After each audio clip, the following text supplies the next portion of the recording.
بعض مسائل زه اختصاراً ذکر کوم، ضرورت دی چې په هغې کې تفصیل وکړی شي، لیکن د وخت په اختصار سره که تفصیل ونه کړی شي نو زما د احناف ورونو او د اهل سنت والجماعت سره تعلق لرونکو ذهن کې دا رانشي چې زموږ سره دلایل نشته.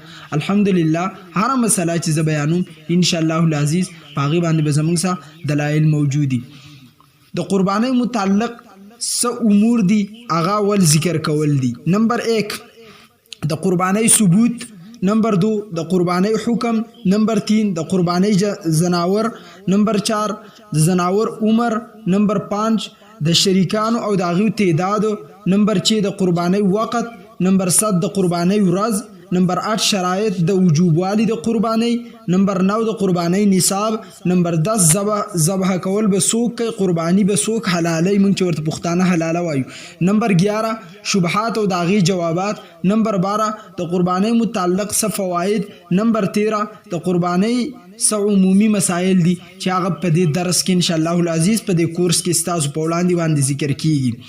اول نمبر چې مونږ وي د قربانۍ ثبوت دی. رب العالمین قرآن کې فرمایي وَاتْلُ عَلَيْهِمْ نَبَأَ ابْنَيْ آدَمَ بِالْحَقِّ إِذْ قَرَّبَا قُرْبَانًا فَتُقُبِّلَ مِنْ أَحَدِهِمَا وَلَمْ يُتَقَبَّلْ مِنَ الْآخَرِ قَالَ لَأَقْتُلَنَّكَ قَالَ إِنَّمَا يَتَقَبَّلُ اللَّهُ مِنَ الْمُتَّقِينَ. شپږمه پاره کې سورة المائده آیات نمبر 27 کې رب العالمین فرمای اے پیغمبره دیو ته واقعه بیان کا د آدم علیه السلام د دوه زامنو، د یو نوم حابیلو د بل نوم قابیلو. کله چې دوانو قرباني وکړه الله د حابیل نه قرباني قبول کړه، الله د قابیل نه قرباني قبول نه کړه. پیغمبر ته دیو ته دا بیان کا چې الله د چا نه قرباني قبلی، الله قرباني د متقین قبلی. دویم کرت که تاسو سورة الحج کې ذکر د قربانۍ راواړوئ، الله فرمایي لن ینال الله لحومها ولا دماؤها ولکن یناله التقوى منکم. الله جل جلاله ته د بندگانو د طرف نه تقوا رسی، غوښه یینه دا خو یو سبب دی، باقی د الله جل جلاله طرف ته رسیدو والا اصلي سبب اصلي چیز هغه تقوا ده. په هر چیز کې الله رب العالمین د تقوا ذکر کوي.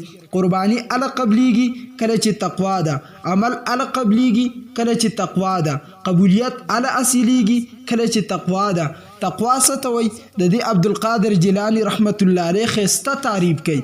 حضرت فرمایي تقوا معنی دا ده اذا قال الله لیس فی قلبک سوى الله، کله چې د الله نوم واغستی شي، کله چې د الله ذکر راشي، په دغه ټیم کې ستا په زړه کې سوى الله د الله نه علاوه بل هیڅوک نه، همدې ته ویلی شي تقوا او متقي. متقی هغه کس دی کله چې د هغه په وړاندې د رب العالمین نوم واغستی شي، د دې متقي په زړه کې د الله نه علاوه بل هیڅوک نه، تمه صرف د الله نه، غوښتنه صرف د الله نه، اولاد غوښتو صرف د الله نه، مدد غوښتو صرف د الله نه. دې ته وایي تقوا. که دا اشیا په مابین کې نه د تقوا دعوه کوي یو سړی، دا تقوادار نه دی. نو الله ته تقوا رسی کله چې قربانی کې نو صرف د الله فنو، صرف د الله د پاره، نه د غواخې د پاره قربانی، نه د غواخې د پاره قربانی، نه د معاشرې نه د یری د پاره، صرف د الله د پاره. بس الله دقه قبلی د متقیانو نه. ستاسو ذهن ته شاید چې راغلی. بیا امداد الفتاوا جلد نمبر 3 صفحہ نمبر 564 کی ذکر کئی حضرت آدم علیہ السلام کے بیٹو حابیل اور قابیل کا قصہ قرآن شریف میں مذکور ہے کہ حابیل نے قربانی کی تھی اور اللہ کے ہاں قبول ہوئی تھی، اور وہ جانور ان کی قربانی کا اونٹ تھا یا مینڈا تھا.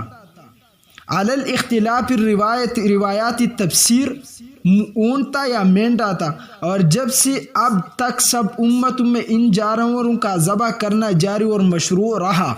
اب ہمارا مشن کی بات آ گئی نا، ہمارا مشن ہے الحاد کے خلاف بات کرنا.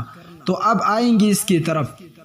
بیٹا مسئلہ دا دیو اعتراض کی چې مسلمانان زناور حلال ہے، د دې پیغمبر حلال کړل، دا څنګه رحمت للعالمین دی. الان کې دا مسئله د کله نه را روانه ده.